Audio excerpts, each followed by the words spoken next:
All right. So how you been, man? Anything going on special? I've been okay, thanks. Um, I wanted to ask if there was any kind of like typology Mhm. for different roles in society, let's say. Not like a not psychological scale like ISTJ or like the Myers-Briggs, not like that, but more so like roles, functions like the lawmaker or the leader, or dreamer. Is there something along those lines in the schematic? Yeah, there's a bunch of them. Like I'm trying to remember the specifics, but if I go to my sociology book, there was one interesting model called yeah, it's called William Irwin Thomas. He has four archetypal roles in society. There's the chief, the shaman, the hunter, and the fool. Um, and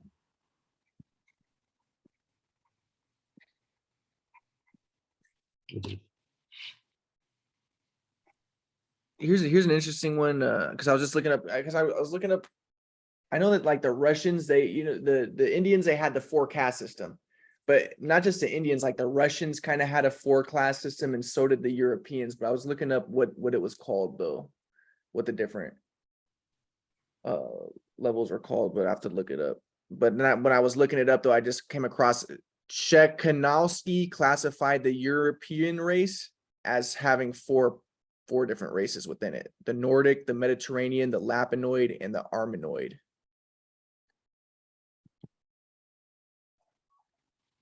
But let me see if I can find that. Russia, four estates, because it is, they talk about the four estates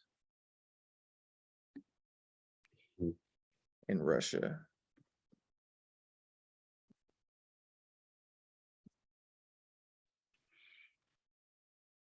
So it says the code of law, the Russian Empire defined four major estates: the nobility, the clergy, the urban dwellers, and the rural dwellers.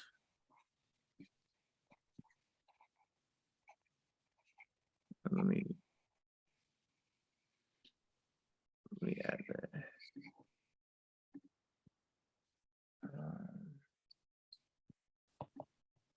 And it was the same thing in the other like European countries. They had four estates, not just Russia.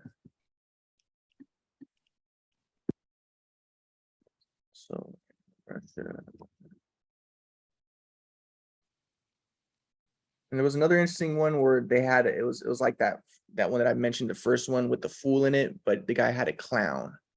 And a lot of those are in my quadrantmodel.com website. I have to like look them up, but because I don't remember like all the specifics for everything, nobility, clergy.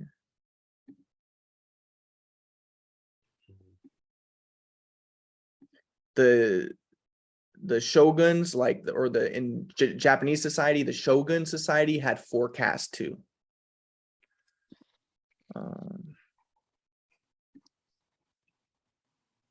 And I think what another interesting one was the priests for the Jews. There were like four levels of it too. Like one was a Kohanim, but there were four of them. But I don't remember the specifics.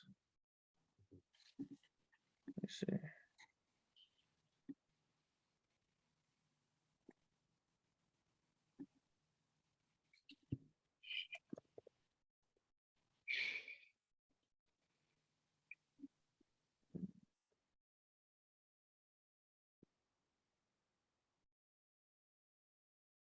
Let me see if I can find that really quick. But I'm gonna look up what the four classes were in the Japanese too.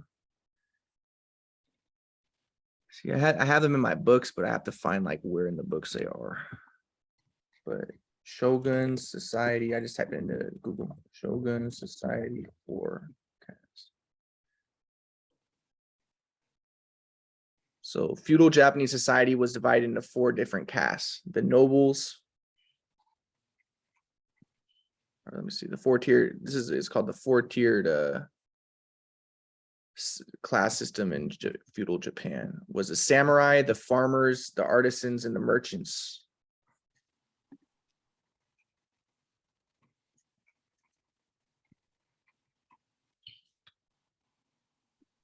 The samurai were the nobles.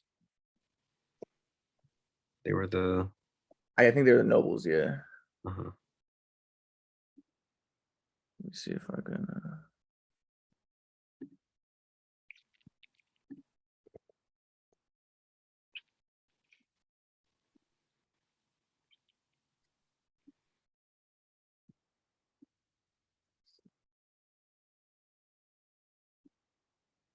I think I put that in my Asian history book. Samurai. Yeah, I wrote that. So Japanese society was divided in 4 castes, the samurai merchants. It says the class structure in China was based on the 4 occupations. They had the knights, the farmers, the artisans, and the merchants. So it's the same type of thing in China. So we already discussed India had the same thing.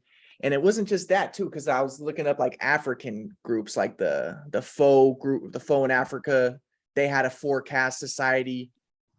Like a lot of these African peoples had 4 castes also. So like 4 castes is really popular throughout the whole world. And I don't think that's a coincidence. I think it's because the quadrant model is supreme. And the quadrant is going to be reflected in everything, including so.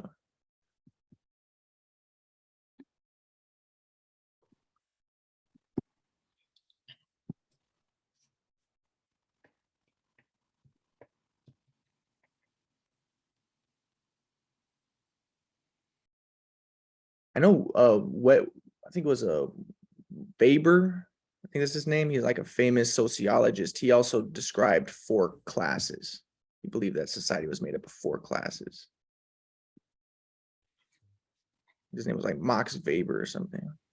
It's like a German sociologist that you learned about and learned about him at UCSD. Let me see, WBR. Max Weber.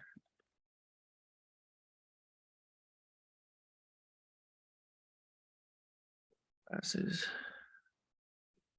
Okay, Weber claimed there are 4 main classes: the upper class, the white collar workers, the petite bourgeoisie, and the manual working class.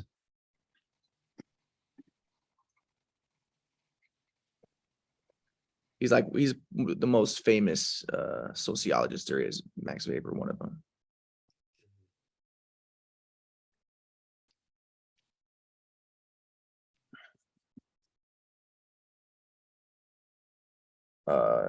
The Hawaiian society was also divided into 4 classes. Like one of them was the kahuna. That's pretty famous, the kahuna. But what's interesting is like Max Weber, he defined that there's a 4 class society, right? But there's always that dynamic between 3 and 4, because some people say, no, there's 3, but Weber said, no, there's 4. So that's that dynamic that you see kind of like undergirding everything in existence, this 3-4 oscillation.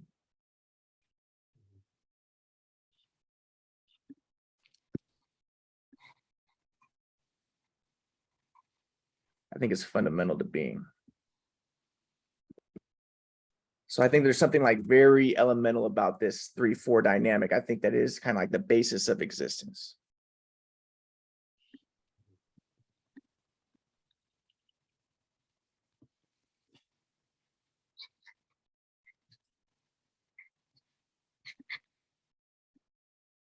I'm gonna look up what the Hawaiian Society, what they are called.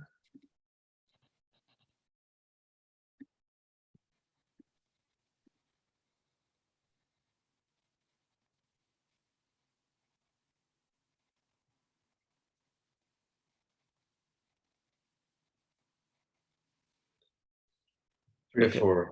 It was called the Kapu System in Hawaii, the Kapu System, and they had 4 groups. The kings, okay, 4 groups. The Ali, who were the ruling class of chiefs and nobles. The Kahuna, who were the priests. Like my grandpa would talk about the Kahuna because my grandpa lived in Hawaii. He was really into the idea of like the Kahuna, who were their priests. And then there was the Maka Aina, who were the commoners, and the Kaua, who were the outcasts. So again, the 4th is always different. How did your grandfather get to Hawaii? So originally my grandpa grew up in Ohio. He was a grew up with 12 brothers and sisters. He was like farmer. And then he became a priest. He became a minister. He went to Chicago and he got became like a minister. And then he also got not a doctorate, but like a master's degree in theology. He studied the Old Testament. And then he was like a minister for 20 years. And then he went to New York and then he met a guy named Thomas Hora, who was the founder of metapsychiatry, which is like a transpersonal psychiatry, which is kind of like an intermingling of Christianity and Buddhism. So that's like my grandpa only know, like that's the main thing he knows. It's like this metapsychiatry stuff. So I was always confused when my grandpa would teach me all this stuff. And I'd be like, how do you know all this stuff? Like, what, or like, what are you talking about? And then later I read Dr. Horace's books and I was like, oh, you're just repeating everything Dr. Horace said. So, and then he became that. And then he got a PhD in transpersonal psychology. And then he went to Los Angeles and he worked at the Crystal Cathedral, which was like a big church. And then I guess my dad probably graduated and everything. And then my grandma and him went on a trip to Hawaii. And I guess my grandma saw like a big property for sale or something. And my grandma was like, let's make a bed and breakfast. So they made a bed and breakfast. And then they started a bed and breakfast over there. And then they started bed and breakfast and vacation rentals.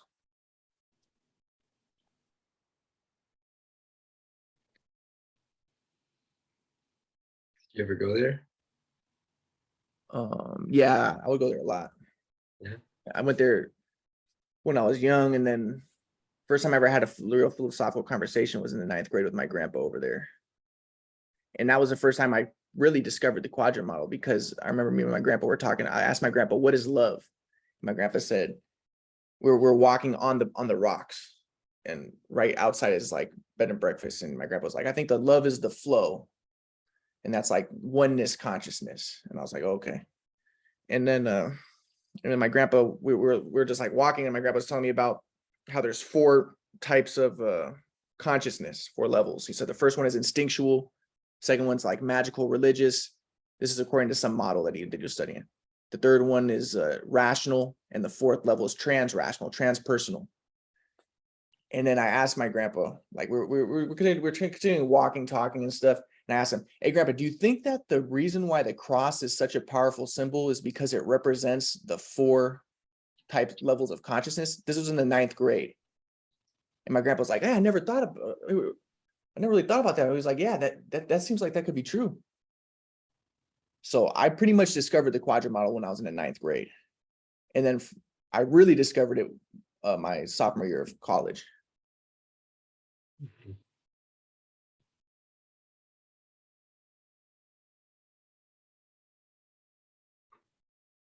And the reason why I brought that up to my grandpa was because just a week prior to that, I was standing outside of a church and I was looking at a cross, and I like became entranced. Like I got in a trance. And I remember I was thinking to myself, because I've never been to a church before, I'd never been to any religious thing. So I thought to myself, like, when I get older, I'm going to become religious, because I was like, there has to be something to it. And then I asked my grandpa, do you think that the cross is so like that was already like sticking out in my mind. Hmm.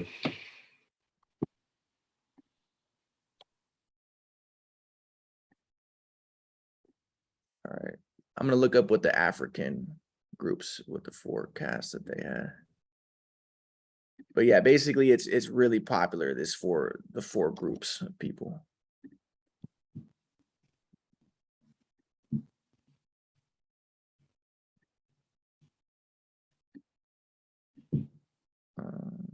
a second.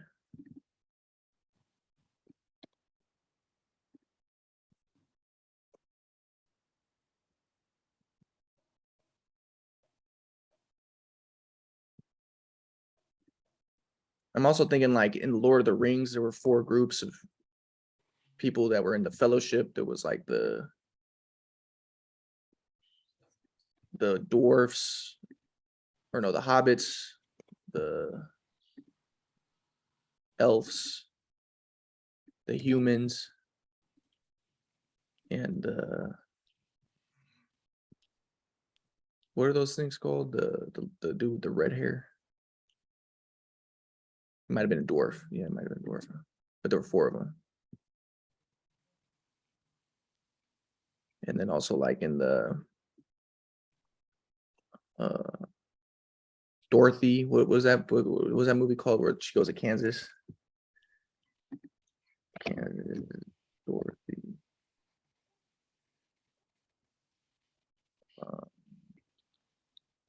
Wizard of Oz. There were 4 wizards: the Wicked Witch of the West, East, North, and South. And then there were 4 main characters: the woman, the lion, the Tin Man, and the Scarecrow.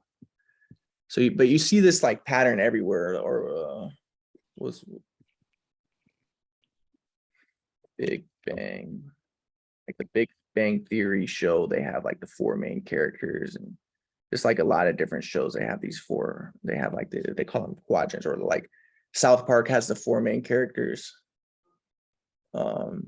King of the Hill had the 4 main male characters. Even like Family Guy has the 4 main adult male characters. Mhm.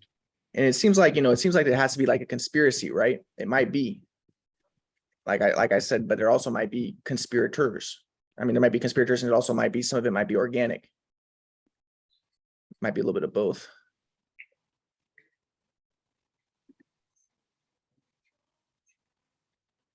What does 4 add that 3 doesn't have? Because I think of 3 as a very balanced number. That you have 3, you have 3 limbs. You're stable. You have it. The triangle is stable. So what is the 4th add? The 4th number. Yeah, the 3 is stable. That's right. Like Buckminster Fuller talked about the tetrahedron is the most powerful shape, but tetra means 4. But it's because he says it's based around triangles, which have 3 sides. And he looked really high on triangles, but there still is a 4 component in it. You have to look at the whole picture. But yeah, the 3 is really sturdy, and that's the nature of the 3rd quadrant. 3rd quadrant is solid, firm, sturdy. But once you get to 4, now you're like seeping out of the sturdiness of the 3, and you're going into a new dimension. That's the nature of the 4th. I'm looking forecast in Africa. Okay, so like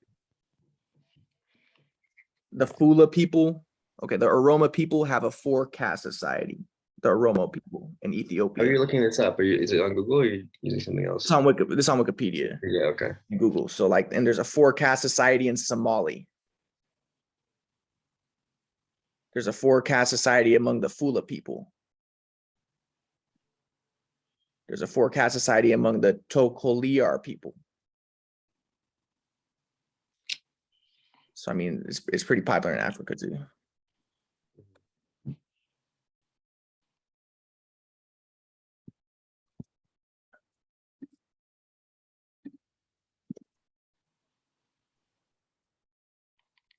Do you think that the goal, like, let's say, in a society that has these rigid boundaries between castes, is the goal to hopefully one would down the line move up in their caste, like their children would eventually somehow move up? Or is it the sense of like you just know who you are, and then you just live the rest of your life with the way you're supposed to live? Or you're trying to get towards like the top cast? How does that work? I think there's like, I learned about this in psychology. There's a theory called the paradox of choice. I forget the guy's name who did it, but he says that people are happier if you don't have as much choices. And he says that people are happier in like caste societies where You grow up and you're told this is what you're going to be, and this is what you're going to do, and then you do what what your caste says, because he says when you have too much choice, then you're never happy, because you think, oh, I could have done this, I could have been a doctor, I could have, and there's a lot of pressure and stuff, and people aren't as happy. But the paradox of choice theory argues that when you don't have as many choices and you're told this is what it's going to be, you're happier. So they also say the same thing with like marriage, like arranged marriages, where, in our society, like it's not arranged marriage. It's like, I have to pick the right one. So then a woman picks a man and a man picks a woman. And then afterwards they're like, but there were so many other choices. I could have been with this one. And then they regret it. And then they afterwards are like, oh, let's just get a divorce. And then, and then no one's ever happy because they had too many choices, and there's still too many choices. Or like even with little simple things like shampoo, like what shampoo should I get? Well, there's 100 different choices. The argument is if you just had one, like in a communist society, like they say, okay, this is our shampoo that everybody uses. Now use it. The idea is people will be happier if that was the case. I don't know if that's true, but that's one idea. And that would be the idea behind like the caste society, is you at least know what you're going to do, and then you do it. But the problem with that is, and they talk about like in the Vaishnavas, like the Hare Krishna people, is there are certain types of people. So like, let's say that you're an artisan type of person and you're better at sports, but you grow up in the caste that's the mental caste, but you're not very mental person, but you're told, okay, you're going to be a priest because you were born into this, but that's not your nature. You might be happier because at least you know what you're doing your whole life and stuff like that, but also it might not be your nature. So I would say, if anything, if I were to make like an ideal society, it would be a caste society, but it would be based off of like scientific stuff. So like, at the age of, in the 9th grade, I would have, if I were to make a good society, you would have everybody take tests, and then you would find out their proclivities and their natures. And then you put them within the caste based off of what their temperaments are and what their strengths and weaknesses are. That would be my idea of a good society. But even that might be too rigid. But that's the idea behind the paradox of choice. As they say, at least if you're told what to do, then you're going to be happier, because you're not like, oh, I could have done this, I could have done that. And it might even be a more smoothly run society. Like even in like China, they kind of do that. Like if you're going to be a basketball player, they put you in a camp when you're a little kid, and your whole life they're going to make you into a basketball player, and you're going to be on the national team, and it's all already written out for you.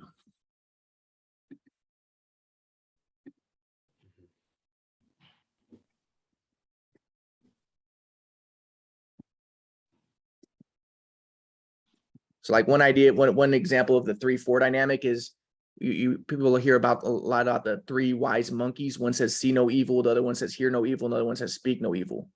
But then sometimes people add a 4th monkey that says do no evil. So I mean, that's that 3-4 interplay.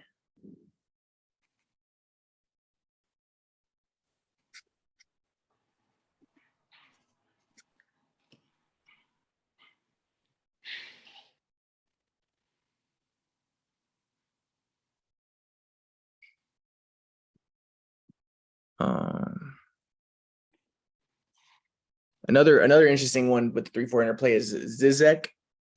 You hear about Hegel. Hegel talks about the dialectic, the 3 stages in dialectic, where it's like the thesis, antithesis, and then the synthesis. And that a lot of people look at that and they proclaim, okay, that's a threefold. Like that shows that our existence is based around like a threefold dynamic. But then there's Zizek. I don't know if you ever heard him. He's a pretty famous philosopher. He says that there should be a 4th stage to Hegel's dialectic. He makes a quadruplicity.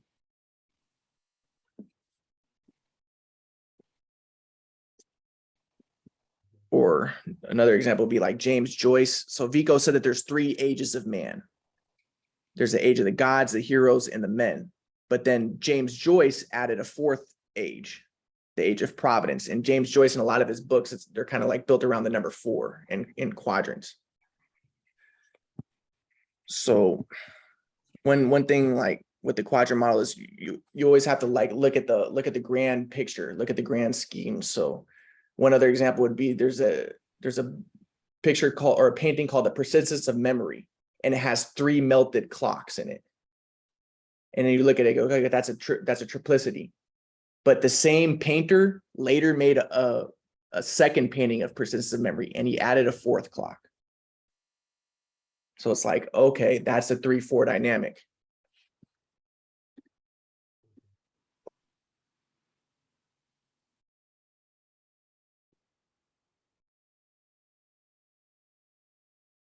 The Salvador Dali.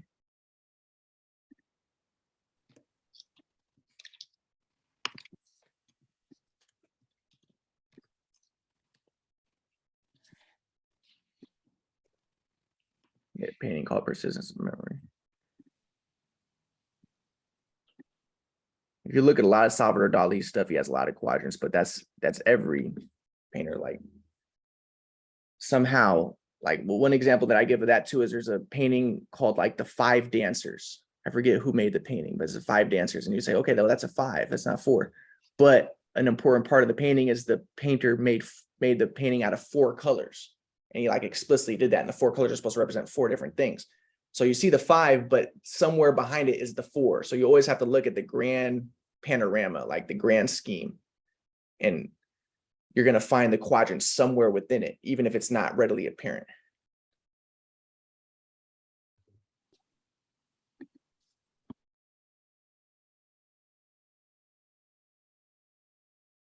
That was called Dance by Matisse. And he has 5 dancers in it. It wasn't called the 5 dancers, it was called Dance, but there's 5 dancers, but there's 4 colors.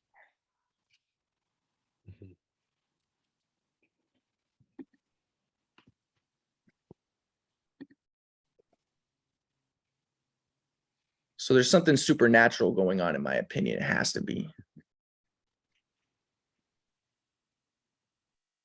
Another example of that would be like in Leonardo da Vinci's The Last Supper. You know, they use that in the book, the Da Vinci Code, where they see the triangle in it, and he's like, oh, that represents the chalice, that represents Mary, the goddess and stuff.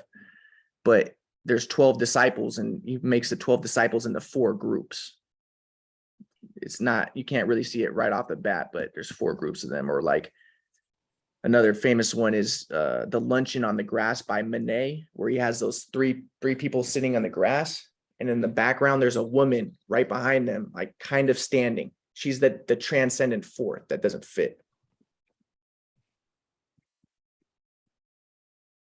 Mm-hmm. Or another one would be Nighthawks by Edward Hooper, where there's 3 people sitting and dining, and then there's a 4th person in front of the counter, and there's a 4th person behind the counter, kind of making a 3+1. That's a really famous painting.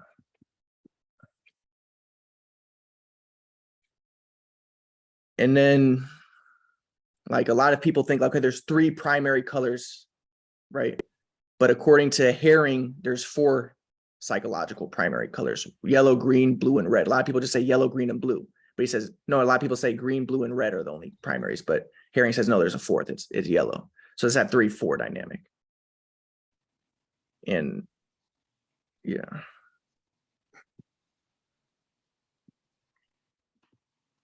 And it's debatable. You know, people debate it. But the point is, yeah, it should be debatable, because the 4th is always debated. The 4th is transcendent. Greek painters only used 4 colors, period. And if you look at like Greek literature, like Homer, he only describes things with 4 colors: black, red, yellow, and white. And then there's a modern painter named Zom, who he only used those 4 colors in his paintings to kind of as a kind of an homage to the Greeks. Only use those 4 colors. What was his name? Zom, Z-O-M. He used a 4-color palette. So just type in Zom 4-color palette.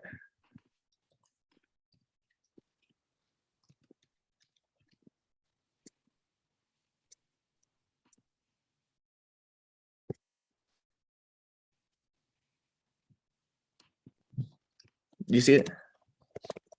I don't. It's just Z-O-M. Yeah, let me type it in. I'll see if I can find it.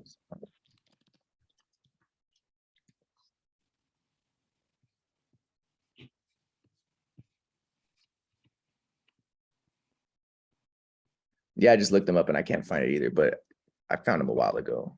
He might not be too famous, but regardless, the Greeks used a 4-color palette. You could look that up, and there was a modern painter named Zom who also used a 4-color palette. I don't even know his first name.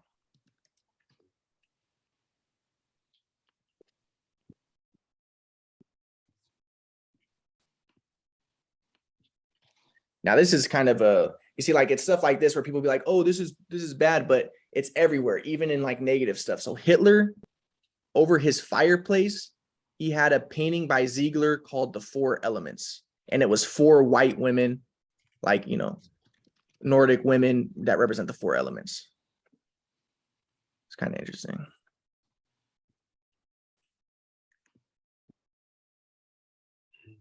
Like Hogarth, Hogarth had many paintings in like this. He had like groups of paintings and they're like assembled in a category of like, these are the paintings of houses and stuff. So some of them will have like 7 figures, some of them will have like 6, but then there will be like one painting within it that has the 3+1. So for instance, like Hogarth's Marriage a la Mode has 3 women in the first, 3 people in the front, and then a 4th person in the background. And then he also has a set of painting called The 4 Stages of Cruelty.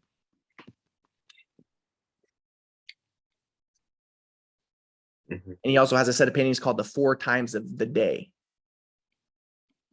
Like morning, I don't know. Okay, it's morning, noon, night, and evening. And he has a painting of each of those 4 times.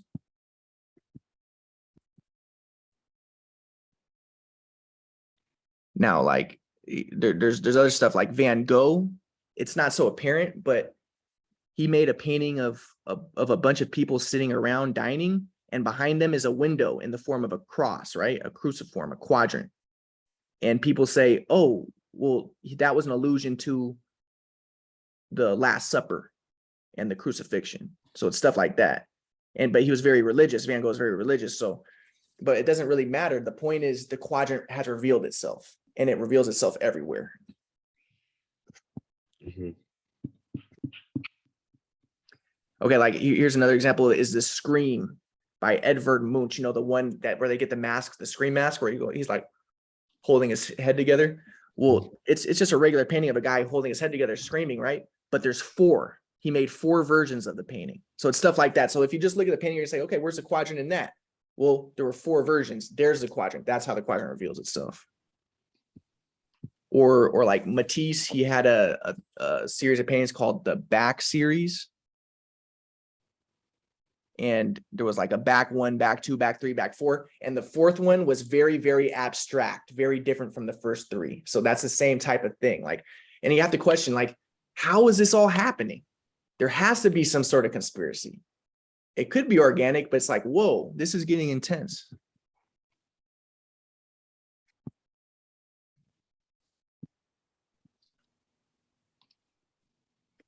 So Andy Warhol has a painting called the Campbell soup, the soup cans, and it's 2 quadrant models, 2 4x4 matrices of soup cans. Now, like the Hindus, they would worship Ganesha in groups of 16, just like that, in a 4x4 matrix.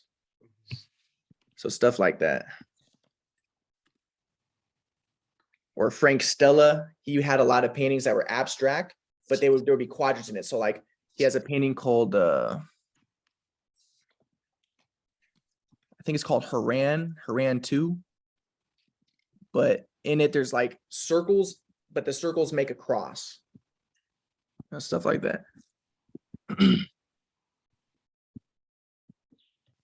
This is an interesting one, that like stuff like this where you're not really going to necessarily see it, but like the Lamborghini symbol, like you're going to look at it and say, there's no cross in there, but there is. The bull is like pointing its horn this way, and then its leg is right here, and it makes a cross.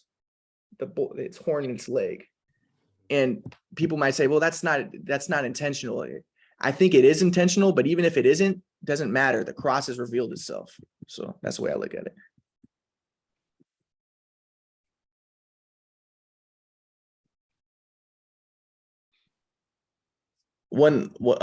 Another one, I'm going over paintings right now. Like one is Ren Renoir. He had this really famous painting of a bunch of people sitting on and there's like a boats behind him. I forget the name of the painting, but anyways, that's one where, and I think there were 16 people, so that makes a 4x4. But then he had another one where there were 3 people and a 4th in the background. It's called the Lunch at the Boating Party.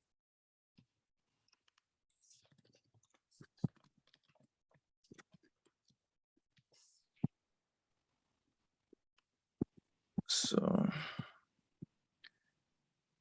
maybe but any other questions? Anything you want to talk about in particular? I kind of went on a tangent about the paintings and stuff.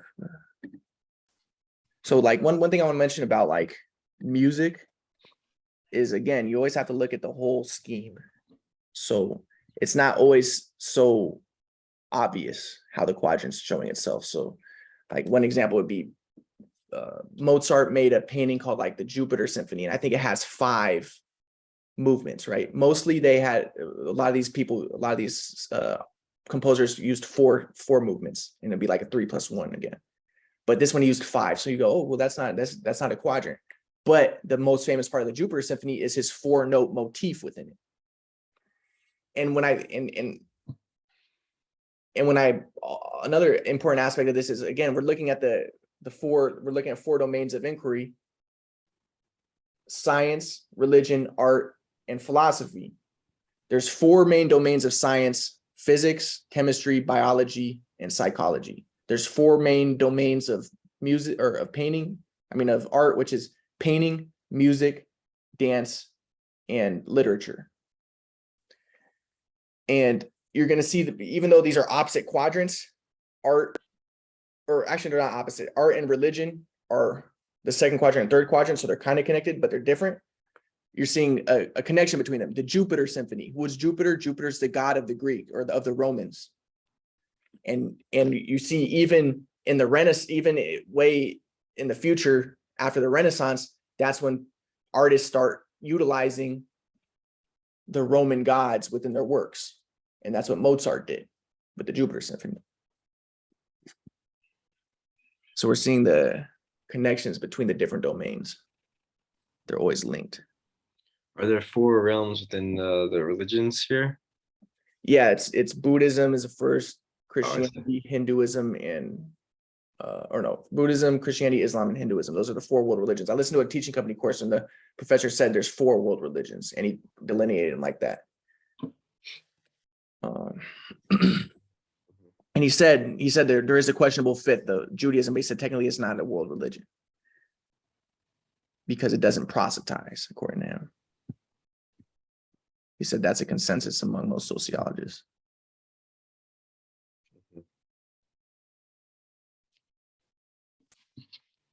And there was even like in philosophy, there were like 4 domains of philosophy, and I looked that up and I forget what they are now. But then there's like there were 4 main mathematical domains. Like one was called formalism, one was Platonism, and in like even in Greece, like when we're talking about philosophy, like the Greeks, they had 4 main schools of philosophy. Like one was a hedonist, one was a Stoics, and I forget the specifics with each one, but I'm gonna look up my quadrant philosophy book. But regardless, it's kind of unbelievable how that happens, but it seems to be the case that existence is kind of supernaturally coordinated around that pattern. Mm-hmm. And me, it's not surprising,